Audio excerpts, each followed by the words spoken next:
Í kafla 61 fara bræðurnir Gunnar Kolskeggur og Hjörtur í heimsókn til Ásgríms Ellagrímssonar og svo heim aftur eftir að heimsókninni er lokið. Þeir ferðast þarna 3 saman, eru ekki með lið manna með sér eins og Gunnar hafði verið ráðlagt. Starkaður og hans synir, þeir hafa haldið njósnir ferðir Gunnars og vita hann á leiðinni heim og vita þeir eru bara 3 og ætla að sitja fyrir honum og drepa hann. Þeir fara saman 15 menn frá Starkaði og aðrir 15 frá Agli og sonum hans, sem sagt 30 menn á móti 3. Og þetta segir okkur þetta ýmislegt um yfirborði Gunnars. Þeir telja sig þurfa að vera svona rosalega marga til að geta átt eitthvað í hann. Nú meðför er austmaður sem heitir Þórir. Hann á ekkert sökótt til Gunnar og vill ekkert fara með og er eiginlega bara neyddur til þess að fara.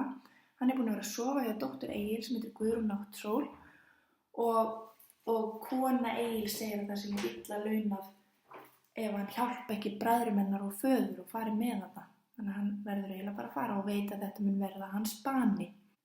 Í kafla 62 þá dreymir Gunnar draum og ef að eitthvað eru fyrirboðar í Íslendingasögum þá er það draumar aldeilis.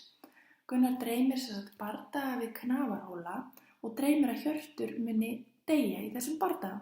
Og þess vegna vill Gunnar þegar hann vaknar að Hjörtur snúi aftur og fari ekki með Kolskeggi en Hjörtur segist nú vilja fylgja Gunnari sama hvað, jafnvel þótt að verði hans bani. Svo auðvitað við Knafarhóla þá sitja auðvitað fyrir þeim þessi 30 manns þarna, Starkaður, Egill og synir þeirra á lið.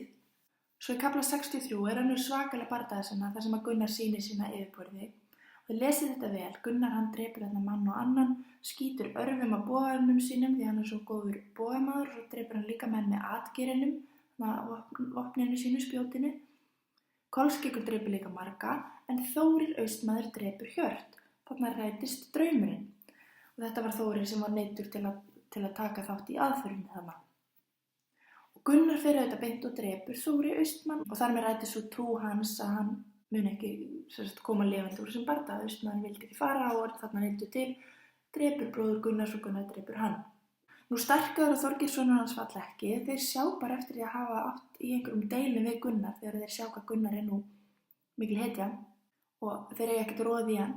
Þeir eru bara þarna 2 eftir Gunnar og Kolskeggur og vinna samt 30 manna lið og restin forðar sér, Þorgeir og Starkaður þeir forða sér.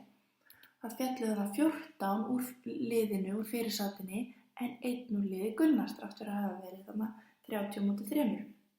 Nú Hildigunnur, dóttir Starkaðar, segir í lokkaflans þegar þeir eru komnir heim, pappinar og bróðir: Yður væri mikið gefanda til að þér hefðuð ekki illt átt við Gunnar. Þetta er svona svolítið I told you so moment. Hún hefur haldið fram frá upphafi að bræðurinnar eigi ekkert í Gunnar og þeir hafa ekki hlusta. Og þarna hefur það auðvitað sannast. Nú Þorgrímur austmaður, sem var vinur Þóris austmann sem nú er dáinn, féll í bardaganum, hann fær hérna Guðrúnu Náttsól, dóttur Egils, meila múta til að vera eftir á Íslandi, þrátt fyrir að Þórir vinur hans hafði sagt við hann áður að hann ætti að drífa svo landi því að annars myndi hann falla fyrir Gunnari.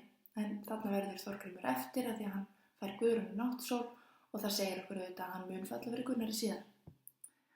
Svona forspá hér.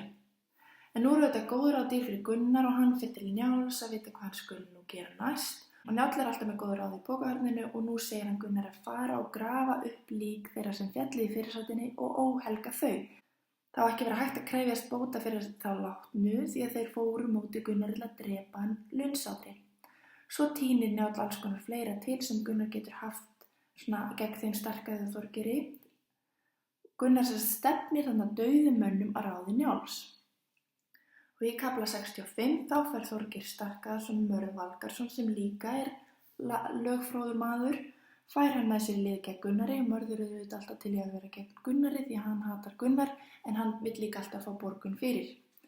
Mörður giftist svo Þórkötlu dóttur Gissura hvíta og þá er staða hans styrkari að því að hann er þá orðinn svona nátengdur höfðingjum.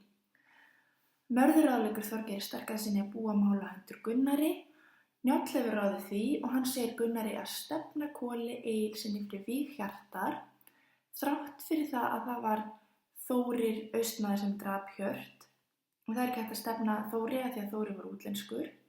Kolur Egilsson, hann dó í bardaganum en Njáll er svo lögfróður og veit að þetta er víst löglegt að stefna þarna Koli fyrir þetta. Þetta er á einhvern afar flókinn hátt löglegt En Njáll veit þetta því að hann bara svo klár í lögum, klár en flestir aðrir. Nú í kafla 66 málið tekið fyrir Alþingi og Mörður og Njáll skiptast á að koma fram með alls konar lagaklækjur og koma með eitthvað á hvern annan. En Njáll hann klárari og sér við öllum klækjum Mörður alltaf slægur og svona, en Njáll heiðarlegur og hann kemur með heiðarlega ráð á móti. Loks þá fer málið fyrir jafnaðardóm að ráði Hjalta Skeggjasonar og það ákveðið þarna góðir menn muni dæma málið í staðinn fyrir að standa í öllum þessum flækjum og stústi. Nú Gunnar hann bætir það sem bæta þarf, hann á marga vini á þingi sem að hjálpa hann að greiða það fyrir sem þarf að greiða og hann hlaut miklu að senda málinu. Málinu því lokið í bili en Gunnar á ennþá marga öfundarmenn og hans vandræði eru alls ekki á enda. En við skoðum það nánar í næstu köflum. Ég veit ekki lengri bili, takk fyrir að hlusta og við sjáumst hress.